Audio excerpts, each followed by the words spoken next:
안녕하십니까? 오늘은 창세기 6장 14절의 말씀 살펴보도록 하겠습니다. 먼저 9절 읽어보도록 하죠. 너는 잣나무로 너를 위하여 방주를 짓되 그 안에 간들을 막고 역청으로 그 안팎을 칠하라. 자, 오늘 이 창세기 6장 14절 말씀 중에서 이 방주, 방주에 대해서 오늘 이 시간 살펴보도록 하겠습니다.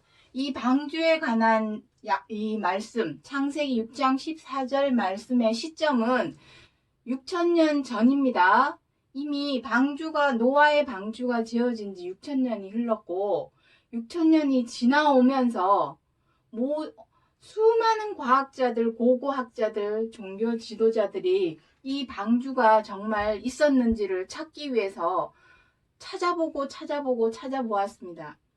하지만 여러 소문, 이런 소문 저런 소문은 있었지만 정확한 증거가 있는 방주는 발견할 수가 없었죠. 한번 검색을 해보시기 바랍니다. 이 방주에 대해서 정확하게 나와 있는 내용은 없습니다.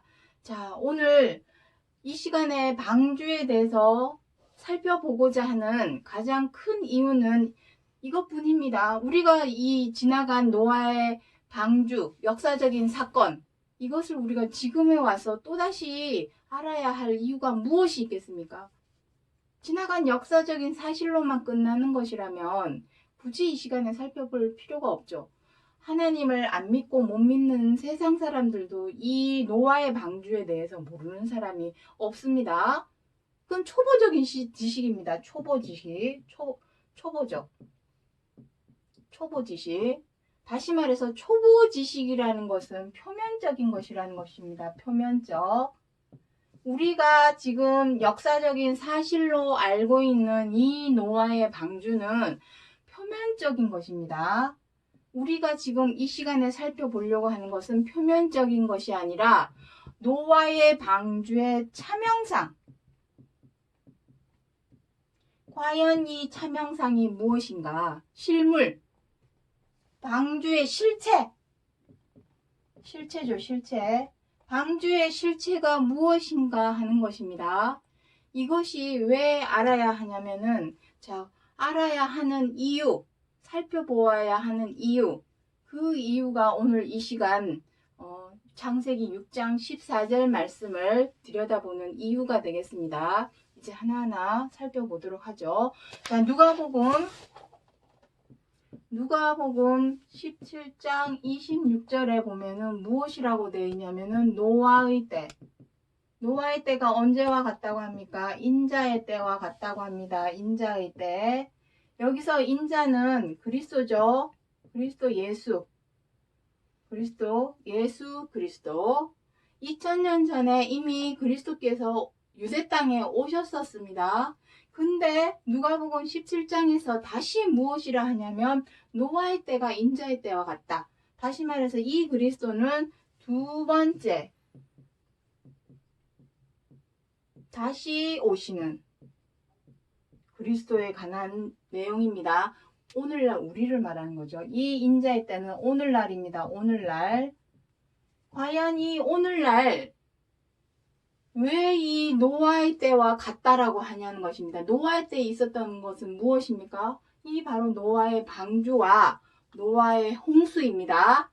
다음 시간에 이제 홍수에 대해서 살펴볼 예정이지만 오늘은 이 방주, 과연 이 방주가 우리에게 어떤 의미가 있길래 노아의 때가 마치 인자의 때와 같다라고 하는 것일까? 그렇다면 노아의 때에 있었던 그 사건이 오늘날 그대로 재현되는 것인가? 무엇인가? 과연 무엇일까 하는 것입니다. 우리가 이 노아의 때를 살펴보고자 하는 가장 큰 이유는 이것입니다. 이거는 이제 맨 마지막에 할 내용이지만 이것 때문입니다. 여기 요 마지막 구절 한번 보도록 하죠. 육체의 더러운 것을 제하여 버림이 아니요 오직 선한 양심이 하나님을 향하여 찾아가는 것이라. 우리가 지금 죄와 악으로 인하여 몸과 마음이 더럽고 추하게 되어 있죠. 이런 추한 악한 양심으로는 하나님을 찾아갈 수가 없죠. 하나님을 찾아가는 이유는 무엇입니까? 하나님께 생명과 안식과 구원이 있어서 구원을 얻기 위함입니다. 그렇다면 반드시 선한 양심으로 바뀌어야 되는데 이 선한 양심으로 바뀌기 위하여 필요한 것이 바로 이 방주라는 것입니다. 자, 이제 마지막에 가서 요 베드로전서 3장 내용은 살펴보기로 하고 먼저 방주에 대해서 살펴보도록 하겠습니다. 방주가 무엇인가? 자, 창세기 6장 15절 그 다음 구절입니다. 15절 16절에 보시면 그 방주의 제도는 이러하니 장이 300규빗, 광이 50규빗, 고가 30규빗이며 거기 창을 내되 상중하 3층으로 할지니라. 자, 여기 중략했습니다. 중간에 생략을 했습니다. 거기 창을 내고 문은 옆쪽으로 내고 그러한 내용들이 중간에 있지만 그거는 중략을 했습니다. 자, 방주의 제도. 방주의 제도가 무엇입니까? 자, 여기 지우도록 하죠. 방주의 제도라고 하는 것은 방주를 만들기 위한 설계도라고 보시면 됩니다. 방주의 제도. 방주의 제도는 설계도입니다. 사람이 어떤 건물이나 배나 어떤 것을 만들려고 할 때는 반드시 설계도가 필요하죠. 근데 이 설계도는 사람의 임의로 마음대로 지은 것이 아니라 하나님께서 보여주신 대로 지은 겁니다. 22절에 보면 무엇이랍니까? 노아가 그와 같이 하되 하나님께서 자기의 명하신 대로 다 준행하였더라. 이것은 사람이 임의로 마음대로 설계를 한 게 아닙니다. 하나님께서 명하신 대로, 여기서 명하셨다는 것은 하나님께서 보이신 대로입니다. 보여주신 대로 방주를 짓게 되는 내용이죠. 그래서 6장 여기 보시면 장이 300규빗, 광이 50규빗, 고가 30규빗 이렇게 기록을 해놨는데 규빗을 센티미터로 환산을 하면은 장이 가로죠. 가로 135m 정도 됩니다. 그리고 광은 무엇입니까? 세로죠. 세로. 너비. 세로 약 22m 정도 됩니다. 그리고 고는 무엇입니까? 높이죠. 높이는 한 13m 정도 됩니다. 미국 그 항공모함의 한 반 정도 크기라고 보시면 되죠. 가로가 135m라고 하면 우리가 100m 달리기 하는 거리를 아시죠? 그거보다 조금 더 컸다는 얘기입니다. 작은 크기는 아니죠. 큰 크기입니다. 13m면은 6, 7층 건물 생각하시면 됩니다. 자, 어느 정도 크기인지 대충 이제 머릿속으로 한번 상상해 보시기 바랍니다. 중요한 것은 이겁니다. 하나님께서 명하신 대로 보여주셨다는 것입니다. 보여주신 대로 방주를 만들었다는 것입니다. 자, 중요한 것은 이 방주와 아주 닮아있는 똑같은 것을 짓는 내용이 출애굽기에 나오고 있습니다. 지금 여기에 처음 보는 그림이 있죠. 이것이 무엇이냐면은 자, 여기 또 지우도록 하겠습니다. 자, 이것은 장막이라고 합니다. 앞으로 이 장막, 교회를 다니는 사람, 특히나 하나님을 믿는 사람이라면은 반드시 출애굽기 25장에서 기록하고 있는 장막에 대해서 잘 알아야 합니다. 방주에 대한 내용은 이게 다죠. 창세기 6장 15절에서 기록하고 있는 것이 이것이 다입니다. 방주와 똑같은 것이 바로 이 장막입니다. 이것을 장막이라 합니다. 장막. 출애굽기 25장 8절에 보시면은 하나님이 거하실 성소라 합니다. 성소, 거룩한 처소, 성소라고 합니다. 청소를 나를 위하여 짓되 내가 보이는 식양대로 지어라 라고 기록을 하고 있습니다. 성소는 민수기나 레위기나 이런 데 보시면은 회막,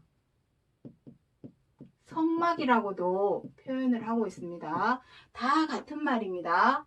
자, 왜 이 시간에 제가 장막을 말씀을 드리냐면 장막에 대해서는 출애굽기 25장을 통해서 또 히브리서 8장 9장을 통해서 아주 자세하게 구체적으로 설명을 하고 있는데 방주에 대한 설명은 이것이 다입니다. 하지만 보여주신 것은 장막도 방주도 모세 임의로 노아 임의로 마음대로 지은 것이 아니라 하나님께서 보이신 대로 명하신 대로 지었기 때문에 하나님께서 보여주신 것이니 비록 장막이다 방주다 말 표현은 달리했지만 같은 설계도라는 것입니다. 같은 설계도. 왜 같은 설계도인지는 이제 앞으로 이 내용을 계속 들어주시면 이 방송을 계속 보시면 알게 될 것이고, 자, 그래서 방주를 알기 위해서는 이 장막을 오늘 꼭 설명을 할 필요가 있기 때문에 오늘 설명을 아주 간략하게 드리는 겁니다. 자, 장막은 둘로 나뉘어져 있죠. 무엇으로? 휘장으로 나누어 놓았습니다. 그래서 이 금초대 외에 또 다른 물건들이 많이 들어 있습니다. 이 금초대가 있는 장막을 첫 장막이라 합니다. 첫 장막. 그리고 언약궤가 있는 이 장막을, 휘장 뒤에 있는 이 언약궤가 있는 장막을 둘째 장막이라 합니다.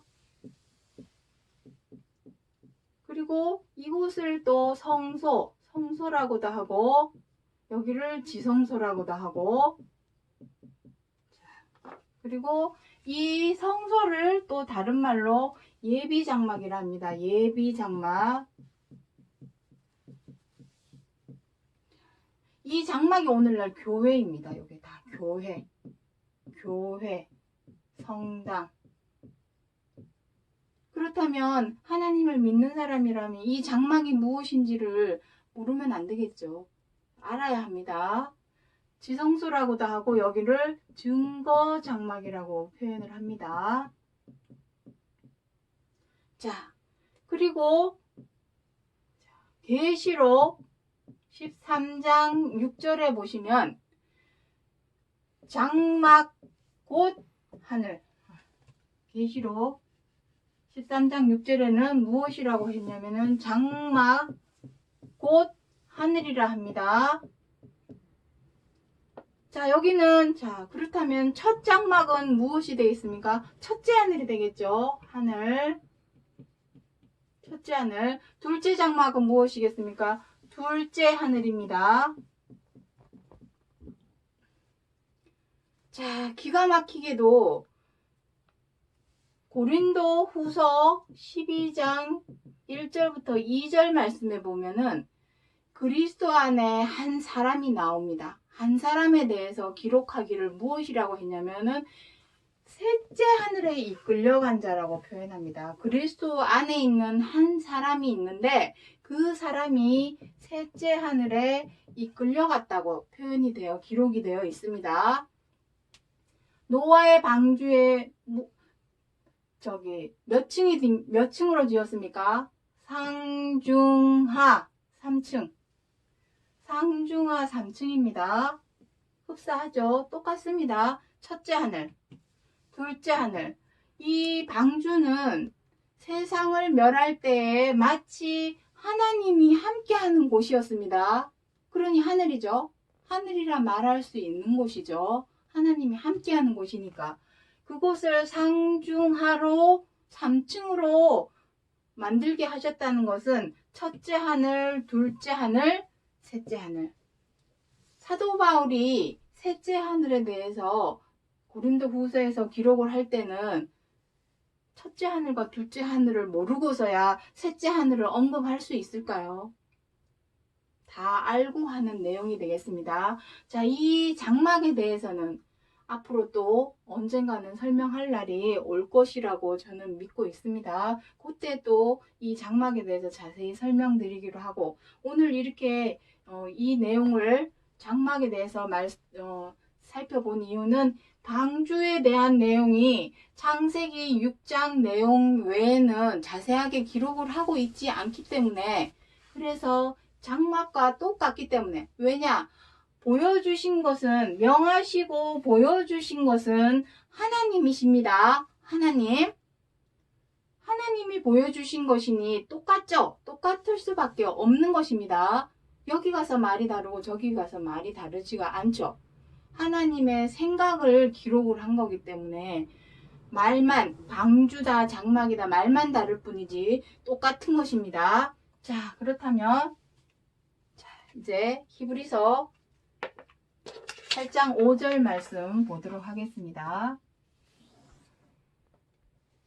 자, 히브리서 8장 5절에 저희가 섬기는 것은 하늘에 있는 것의 모형과 그림자라. 모세가 장막을 지으려 할 때에 지시하심을 얻음과 같으니라. 자, 얻음과 같으니라. 자, 여기에서 저희가 섬기는 것. 여기서 섬긴다는 것은 무엇입니까? 장막 안에 금초대도 있고 언약궤도 있고 그 안에 아론의 만난 지팡이도 있고 향로도 있고 금향로도 있고 많은 물건들이 있습니다. 그 많은 물건들로 하는 것은 하나님께 제사를 올리는, 섬기는 도구들입니다. 하지만 여기서 무엇이라 합니까? 이것은 차명상이 아니라 뭐라 합니까? 모형과 그림자랍니다. 쉽게 말해서 이거는 진짜 배기가 아니란 얘기죠. 차명상은 따로 있다는 얘기입니다. 우리가 여태까지 장막을 아까 전에 무엇이라 했습니까? 교회, 성당이라고 했죠. 우리가 장막, 교회에서 하고 있는 그 모든 절차, 순서, 또 의식, 예식, 그 모든 것은 다 지금은 뭐 언약궤나 금초대가 교회에 있지는 않지만 거기에 입각해서 섬기고 하나님을 믿고 있습니다. 하지만 그 모든 것이 무엇이라 합니까? 모형과 그림자랍니다. 이것을 통하여, 자, 히브리서 9장 9절 내용에 보시면 이것이 모형과 그림자이기 때문에 이에 의지하여, 이러한 것에 의지하여 하나님을 섬기고 믿는 것은 우리를 온전케 할 수 없답니다. 온전케 하는 것은 우리를 온전케 하는 것은 무엇입니까? 선한 양심입니다. 우리를 하나님께로 찾아갈 수 있게끔 도와주는 것은 오직 선한 양심밖에 없습니다. 선한 양심으로 변화되고 바뀌기 위해서는 부득불 우리 마음속에 자리 잡고 있는 죄와 악, 그 죄와 악을, 더럽고 추한 죄와 악을 씻어서 깨끗게 해야 합니다.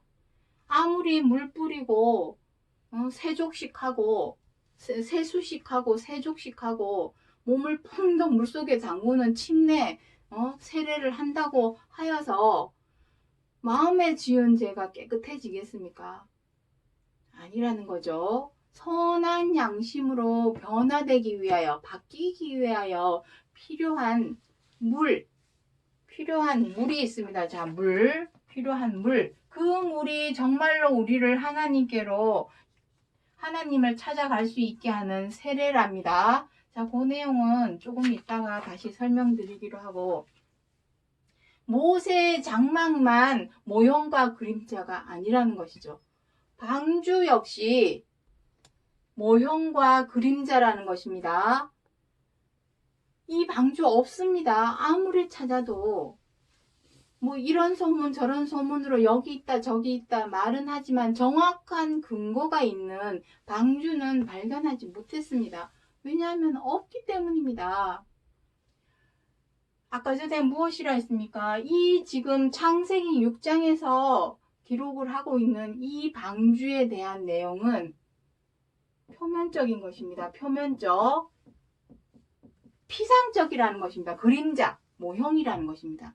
방주에 대한 모형, 그림자, 껍데기이지 차명상은 따로 있다라는 얘기입니다. 이것을 그래서 우리는 초보적이라고 하죠. 초보적. 초보적인 것에서 완전한 대로 나아가라. 히브리서 6장 1절에서 기록을 하고 있죠. 때가 이제는 오래되었기 때문에 아직도 초보 단계에 머물러 있어서는 안 된다는 것입니다. 이제는 알 만큼 알았고 모를 하나님 성경 66권에서 기록하고 있는 어떤 역사적인 사건이나 지식을 모르는 사람이 없기 때문에 그러한 초보적인 지식에서는 이제는 머물러 있으면 안 되고 차명상을 알아가는 장성한 대로 완전한 대로 나아와야 된다는 것을 말씀하고 있는 것입니다. 그래서 그때는 창세기 6장에서는 이렇게 표면적인 초보적인 단계의 방주의 말씀이 필요하던 때이고 오늘날은 뭐라 했습니까? 아까 여기 써놓은 거 다 지웠지만 누가복음 17장 26절에서 뭐라 했습니까? 노아의 때가 무엇이라 했습니까? 노아의 때가 인자의 때와 같다고 했죠. 이 표면적으로 초보적인 단계로 오늘날에 노아의 때 있었던 이 방주의 사건이 일어나지 않는다라는 것입니다. 왜냐하면 다음 시간에 홍수에 대해서 살펴보게 되지만 하나님께서 다시는 물로 세상을 멸하지 않겠다 했습니다. 홍수로 세상을 멸하지 않겠다 했습니다. 그렇다면은 방주가 필요 없죠. 그때 있었던 이 엄청난 크기의 배 300규빗, 50규빗, 30규빗 하는 이 엄청난 크기의 방주는 필요 없죠. 왜냐하면 오늘날에는 다시는 물로 세상을 멸하는 홍수는 만들지 않겠다, 있지 않겠다 했기 때문입니다. 그 방주가 아니라는 것이죠. 그래서 오늘은 오늘날에 맞는 이 시대에 맞는 자 누가복음 12장 56절에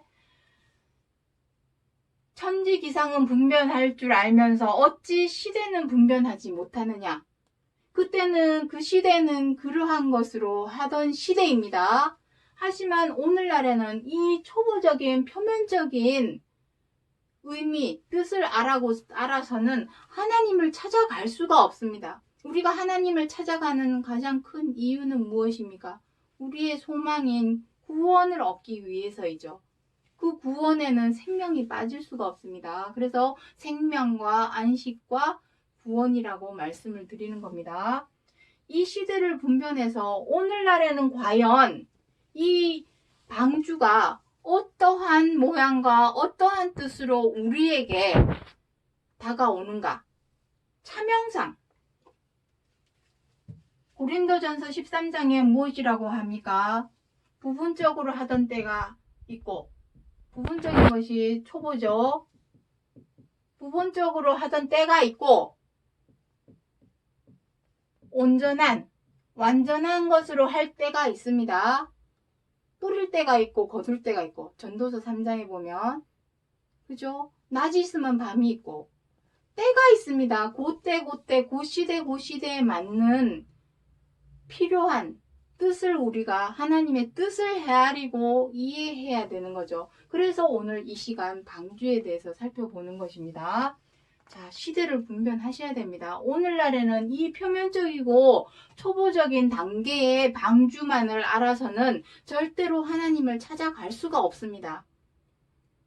온전한 차명상, 방주의 실체, 그것을 알아야만이 하나님을 찾아갈 수 있다는 것입니다. 구원을 주시는 생명과 안식과 구원을 우리에게 주시는 하나님을 찾아가기 위해서는 이 시대에 맞는 차명상, 실체를 알아야 한다는 것입니다. 자, 그래서 마지막으로 아까 전에 보여드렸던 베드로전서 3장 말씀 한번 보도록 하겠습니다. 방주에서 물로 말미암아 구원을 얻은 자가 몇 명뿐이니 겨우 8명이라. 물은 예수 그리스도의 부활하심으로 말미암아 이제 너희를 구원하는 표랍니다. 표, 곧 세례라. 구원하는 표는 오직 세례랍니다. 세례. 육체의 더러운 것을 제하여 버림이 아니요 오직 선한 양심이 하나님을 향하여 찾아가는 것이라. 자, 여기에 보시면은 놀라운 사실이 하나 있습니다. 노아의 홍수. 다음 시간에 홍수에 대해서 살펴볼 내용이지만 세상을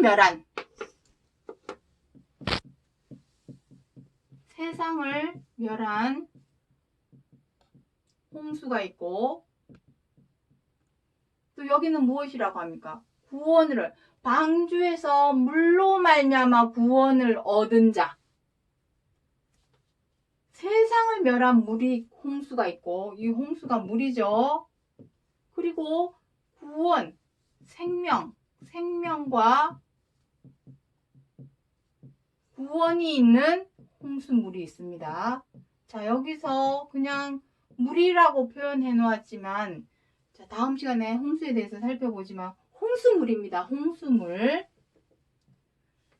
홍수가 무엇입니까? 차고 넘치도록 엄청나게 많은 물이 홍수죠. 자, 그 내용은 이제 다음 시간에 설명드리기로 하고, 물이 두 가지입니다. 창세기 6장에서는 세상을 멸한 물에 대해서만 기록을 하고 있는데, 놀랍게도 베드로전서 3장에서는 생명과 구원을 얻는 물에 대해서 기록을 하고 있습니다. 우리는 홍수물에 멸하는 홍수물, 세상을 멸망당하는 물에 있으면 안 되겠죠. 생명과 구원을 주는 물에 우리가 있어야 합니다. 그 물은 무엇이랍니까? 세례라 합니다. 그 물로 몸을 씻는 것이 아니라 마음을 씻는 물. 마음의 무엇? 육체에 더러운 것이 아니라 오직 선한 양심. 마음을 씻는 물입니다. 마음을 씻을 수 있는 물은 뭐가 있을까요? 우리를 여태까지 죄와 악으로 더럽게 만들었던 것은 우리의 욕심이죠. 욕심. 내 뜻대로, 내 마음대로 좌지우지하고 싶은 욕심. 하지만 세상에 내 뜻대로, 내 마음대로 다 됩니까? 되지 않는 것이 세상인데, 내 뜻대로 안 되면 사람은 어떻게 합니까? 마음에 안 들고 못마땅해지고 언짢아지죠. 그럴 때마다 어떻게 합니까? 우리들은 미워하고 원망하고 분노하고 함부로 대하고 갑질하는 죄와 악을 범했던 것입니다. 지금까지. 그것이 우리를 더럽게 만드는, 우리를 멸망당하게 하는 물이었습니다. 물. 하지만 우리를 선한 양심으로 변화되게 하는 물은 무엇일까요? 말씀이죠. 물론 이것도 말씀. 어떤 말씀? 말씀의 핵심 키워드 무엇이라 했습니까? 말씀의 핵심 키워드. 자, 여기 지우고, 중요한 내용이기 때문에 오직 성경 66권에서 기록하고 있는 말씀이 물입니다. 이제 다음 시간에 홍수 살펴볼 때에 말씀드리도록 하겠습니다. 말씀의 핵심 키워드는 무엇입니까? 항상 말씀드렸습니다. 방송 때마다 항상 말씀드렸습니다. 무엇입니까? 자, 이 서로 사랑하라 하시는 이 최고한 계명, 완전한 율법. 이 서로 사랑하라는 것은 선택사항이 아닙니다. 무슨 일이 있어도 서로 사랑하라. 무슨 일이 있어도, 어떤 상황에서도 우리가 택해야 될 것은 이거밖에 없습니다. 서로 사랑하라. 내가 미워도 사랑해야 되고, 마음에 안 들어도 사랑해야 되고, 못마땅해도 사랑해야 되고, 사랑하는 것입니다. 무조건입니다. 무조건. 무슨 일이 있어도, 왜냐하면 이 서로 사랑하라 하시는 이 말씀대로 행할 때에 우리의 마음이 선한 양심으로 바뀌기 때문입니다. 무슨 일이 있어도 서로 사랑하라 하신 이 말씀대로 그리스도께서 이거 하나 행하시려고 하다가 어떻게 된 겁니까? 십자가에 달려 돌아가셨죠. 십자가에 죽으심을 당한 것입니다. 왜냐하면 유대인들은 그리스도를 어떻게 했습니까? 함부로 대하고 갑질하고 내가 먼저 왔어 갑질하고 자신들의 체면과 자존심을 위해서 갑질을 하고 미워하고 침뱉고 때리고 그러한 행동을 했었죠. 하지만 그리스도께서는 이 서로 사랑하라 하신 말씀 하나 지켜 행하기 위해서 선한 양심으로 바뀌고 변화되기 위해서 어떻게 하신 겁니까? 그들과 똑같이 되어서 싸우고 다투고 미워하고 때리고 침뱉고 했던 것이 아니죠. 이것이 바로 방주라는 것입니다. 방주. 히브리서 8장 2절에 무엇이라고 기록을 되어 있냐면은 성소와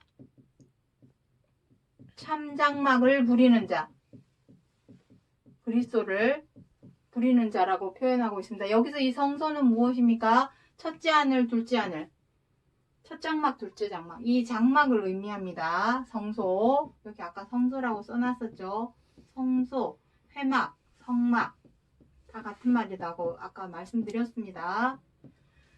성소가 바로 이 첫째 하늘, 둘째 하늘이고 이 참장막이 무엇입니까? 셋째 하늘입니다. 1층, 2층, 3층. 그리스도께서 서로 사랑하라 하시는 말씀을 지켜 행하심으로 이거는 히브리서 8장, 9장, 10장 내용에 다 기록이 되어 있습니다. 제가 임의로 하는 말이 아닙니다. 서로 사랑하라 하시는 하나님의 뜻, 이 뜻을 지켜 행하심으로 성소와 참 장막을 부리는 자가 되었다고 합니다.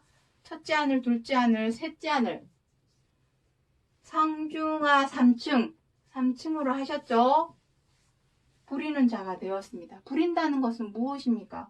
이것을 만든 자니까 부리는 거죠.